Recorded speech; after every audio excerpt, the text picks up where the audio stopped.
On this episode, we speak with Jason Weigandt, website producer for RacerX.com, introducing the Eyes Up series with Ben Granis.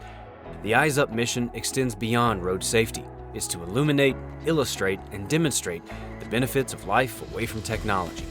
When we put the phone down, it's a lot easier to look at the beauty around us, listen to the people we love, live life to the fullest. I'm Jason Weigandt. We live in Mooresville, North Carolina. I'm the editorial director for RacerX, which covers motocross and supercross racing, and on the weekends, I'm the broadcaster for NBC for Pro Motocross. How do you deal with the distractions of your phone and everything else while you're in the car? Man, first of all, I gotta say, everybody has their own way. Everybody has their own way of dealing with this, right? Like, some people will not touch the phone while driving. Some people are all over it. I had not thought of this, but it's almost like probably what smoking probably was 30, 40 years ago, when that was much more common, where people didn't even question. They walk into your house, they light up a cigarette, it just seemed like oh, that's what people do. And eventually that became a thing where like, oh, I'm not into that, don't do that around me, or don't do it around my house. And when you're driving somewhere, somebody sends you a message and they're like, hey, can you proofread this? And all you want to do is just say, I'll get to it in a half hour. And it's so tempting to just want to write, give me a half hour. But even that can be dangerous. Everybody's available 24/7 to answer questions at work these days. We tend to think of that. It's not like 9 to 5, the office is now closed. When you send somebody a text, you kind of expect you're going to get a response.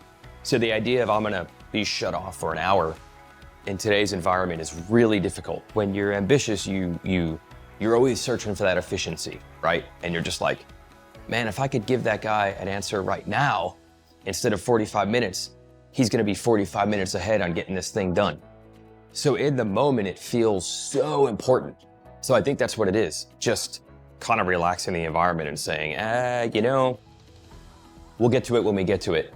Coming to and from a familiar area, you're in a parking lot, you're in a residential street where you're going slow, that is so easy. And so that's almost like autopilot. I think the temptation of, I just left the house, I'm in a rush, let me just do 1 or 2 more things on this phone before I get onto the highway. These are just the back roads. This is just my neighborhood.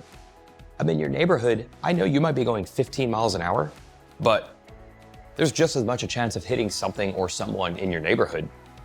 Honestly, probably even more in some ways. Car pulling out of the driveway, someone on the sidewalk, someone walking their dog, a cyclist, a motorcyclist.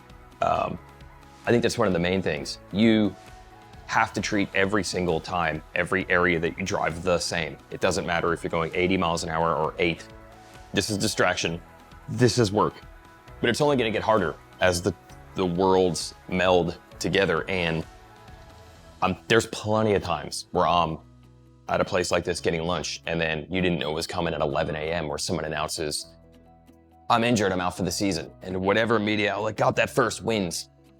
That's tough. It's 24/7 now. There's no compartmentalization.